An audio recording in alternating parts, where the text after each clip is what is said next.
नमस्कार, one India Hindi में आपका स्वागत है। भारत चीन का सीमा विवाद है कि सुलझने का नाम नहीं ले रहा।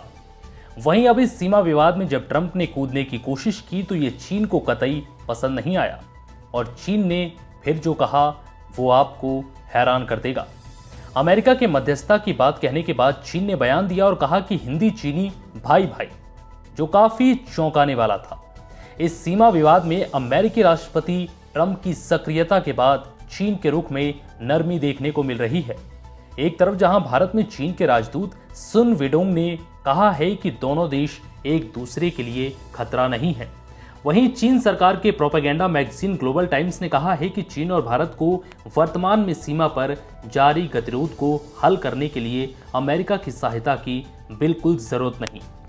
बता दें कि ट्रंप ने एक ट्वीट में कहा था कि हमने भारत और चीन दोनों को सूचित किया है कि अमेरिका सीमा विवाद में मध्यस्थता करने के लिए तैयार, इच्छुक और सक्षम हैं। चीनी विदेश मंत्रालय की ओर से ट्रंप के ट्वीट के जवाब में कोई आधिकारिक प्रतिक्रिया नहीं आई, लेकिन सरकारी समाचार पत्र ग्लोबल टाइम्स में छपे एक लेख में कहा गया है कि दोनों देशों को राष्ट्रपति ट्रंप की ऐसी सहायता की जरूरत नहीं है। इसमें कहा गया है कि हालिया विवाद को भारत और चीन द्विपक्षीय वार्ता से सुलझाने में सक्षम है। दोनों देशों को अमेरिका से सतर्क रहना चाहिए, जो कि क्षेत्र में शांति और सद्भाव को बिगाड़ने के अवसर की तलाश में हमेशा रहता है।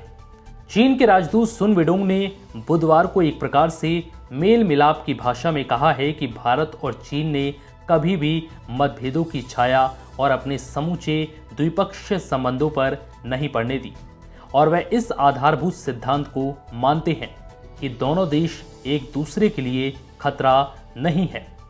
वहीं चीनी विदेश मंत्रालय के प्रवक्ता झाओ लिजान ने बुधवार को कहा था कि इस मुद्दे को लेकर वार्ता और चर्चा के माध्यम से हल निकाला जाता है और इसकी कोशिश की जा रही है। उन्होंने कहा है कि इस मामले को सुलझाने के लिए चीन और भारत के पास उचित तंत्र और संपर्क माध्यम है। फिलहाल इस वीडियो में इतना ही। नमस्कार।